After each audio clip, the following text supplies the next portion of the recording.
오늘 우리에게 주신 하나님의 말씀은 고린도후서 1장 3절부터 11절 말씀입니다.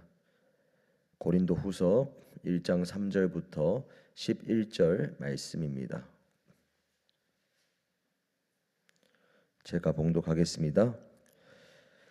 찬송하리로다. 그는 우리 주 예수 그리스도의 하나님이시요 자비의 아버지시요 모든 위로의 하나님이시며 우리의 모든 환난 중에서 우리를 위로하사 우리로 하여금 하나님께 받는 위로로서 모든 환난 중에 있는 자들을 능히 위로하게 하시는 이시로다.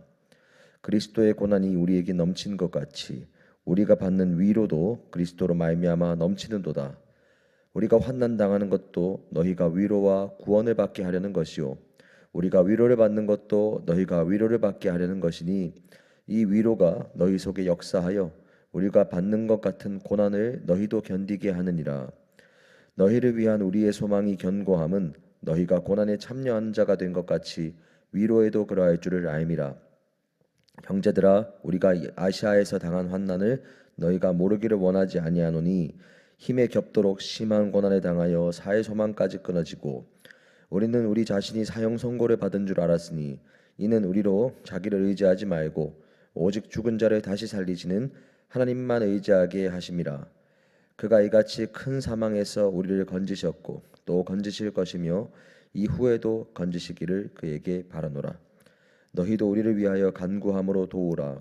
이는 우리가 많은 사람의 기도로 얻은 은사로 말미암아 많은 사람이 우리를 위하여 감사하게 하려 함이라. 아멘.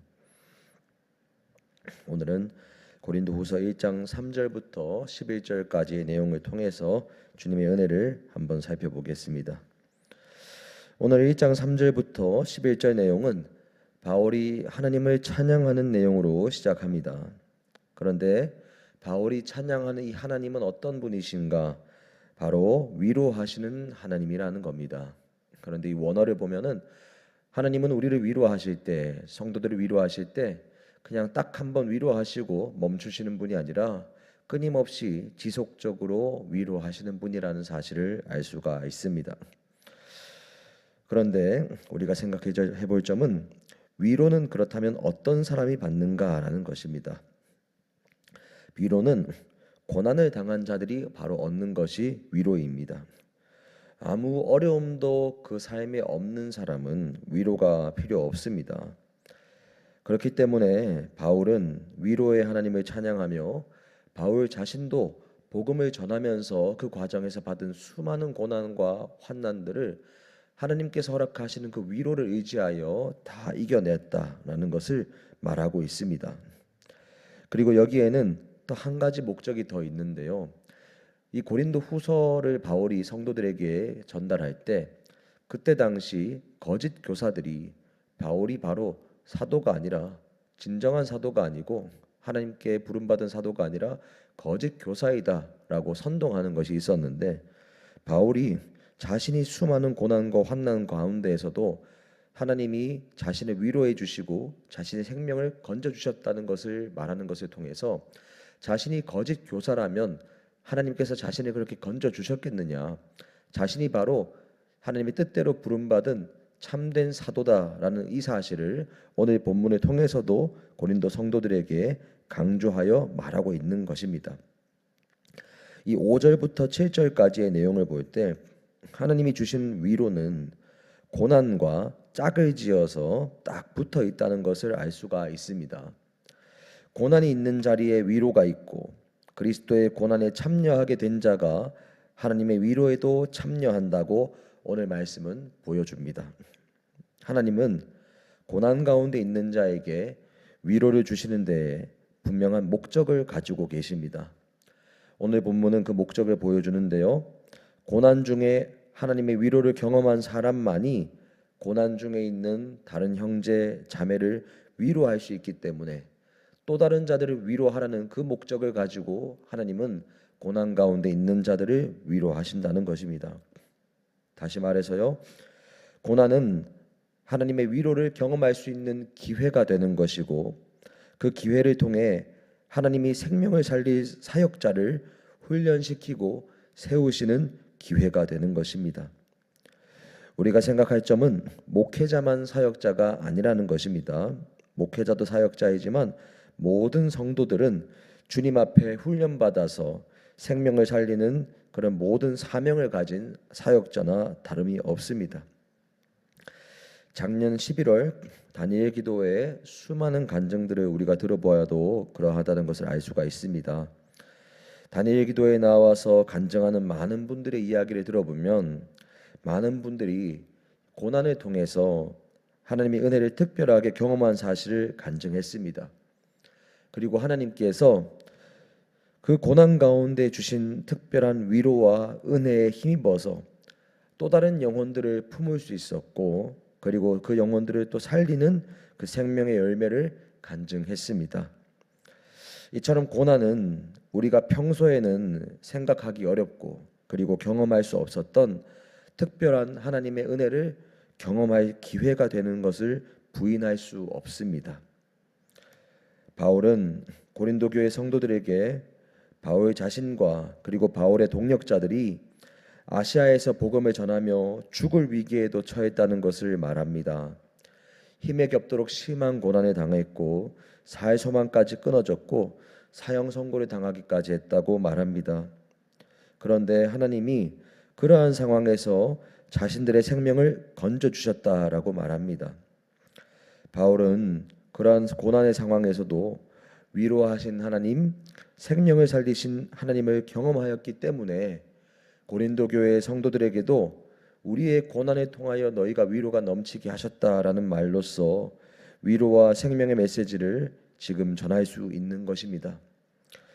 사랑하는 여러분, 우리의 인생에 불필요한 순간 우리에게 있어서 그저 의미 없이 빨리 지나가기만을 바라는 그런 순간이 생각이 날 수 있습니다. 그렇지만 우리가 주의 말씀을 의지하여 바라볼 때 아무리 그 고난이 극심한 순간이라고 하고 내가 생각할 때 무의미해 보이는 그저 지나가기만을 바라는 그런 순간이 있다고 할지라도 하나님 앞에서는 그 어떤 시간과 어떤 순간도 무의미한 시간이 없다는 사실을 믿으시기를 축복합니다. 때로는 그 고난의 시기가 너무 고통스럽기 때문에 빨리 지나가기만을 바랄 수 있습니다. 그 시간을 무의미하게 여길 수 있습니다. 그러나 성경이 말씀하는 분명한 진리는 그 고난의 시기를 우리가 통과할 때 오히려 그때에만 경험할 수 있는 하나님의 특별한 은혜가 있다는 사실입니다. 그리고 하나님께서는 그 특별한 은혜를 우리가 발견하고 경험하기를 원하신다는 사실입니다. 그리고 우리가 그 은혜를 발견하고 경험함을 통하여 하나님만이 주실 수 있는 위로를 경험할 때 진정한 생명을 살리는 사역자로 우리들도 훈련된다는 사실입니다. 혹시 참으로 힘든 고난의 시기를 보내는 분이 계시다면 하나님께 이 고난을 통해 주시는 하나님의 참된 위로를 경험할 수 있게 해달라고 간구하시기를 바랍니다. 또한 고난 자체에만 우리가 초점을 두는 것이 아니라 고난 가운데 일하시는 하나님께 초점을 두시기를 바랍니다. 고난 너머에 있는 하나님의 더 크고 놀라운 은혜를 볼 수 있는 그 믿음의 시선, 그 믿음의 눈을 달라고 기도하시기를 바랍니다. 또한 우리가 지금은 혹시 비교적 큰 고난 없이 인생을 살아가는 것만 같은 평탄한 시기를 보내고 있다 할지라도 우리 모두가 지금 마주하는 모든 것을 통해서 하나님의 은혜와 뜻을 발견하며 끊임없이 하나님을 바라보고 하나님의 함께하심을 발견하며 나아가는 우리 모두가 되게 해달라고 그렇게 기도하시고 구하는 저와 여러분들이 되시기를 예수님의 이름으로 축복합니다. 함께 기도하겠습니다. 하나님 아버지, 주의 말씀 가운데 고난당한 것이 나에게 유익이라 내가 그로 말미암아 주의 율례를 배우게 되었나이다 라는 말씀을 우리가 기억합니다. 아버지 하나님, 정말로 고난당하는 것, 우리가 고난이 고난으로만 끝나지 않도록 정말로 고난 가운데에서 주님을 더욱더 바라볼 수 있는 그 믿음의 눈을 허락하여 주옵소서. 그리하여 고난받는 자가 받을 수 있는 하나님이 허락하시는 특별한 은혜를 경험하는 우리 모두가 되게 하여 주옵소서. 하나님이 주시는 위로를 경험하여서 또 다른 고난의 자리에 있는 형제, 자매, 눈물 흘리고 있는 다른 성도들을 위하여 진정한 위로를 먼저 경험한 우리가 전달할 수 있게 되기를 간절하게 소망합니다. 우리 인생의 헛된 시기, 무의미한 시간 없다는 사실을 기억하게 하시고 정말로 그 시기를 함께 하시는 하나님과 동행하며 하나님의 은혜와 위로를 경험할 때 오히려 그 고난의 시기가 또 다른 생명, 수많은 생명을 살릴 수 있는 그런 훈련의 시기로서 주님께서 사용하시고 우리를 다듬으신다는 사실을 우리가 믿음으로 깨닫게 하여 주옵소서. 감사드립니다. 예수님 이름으로 기도합니다. 아멘.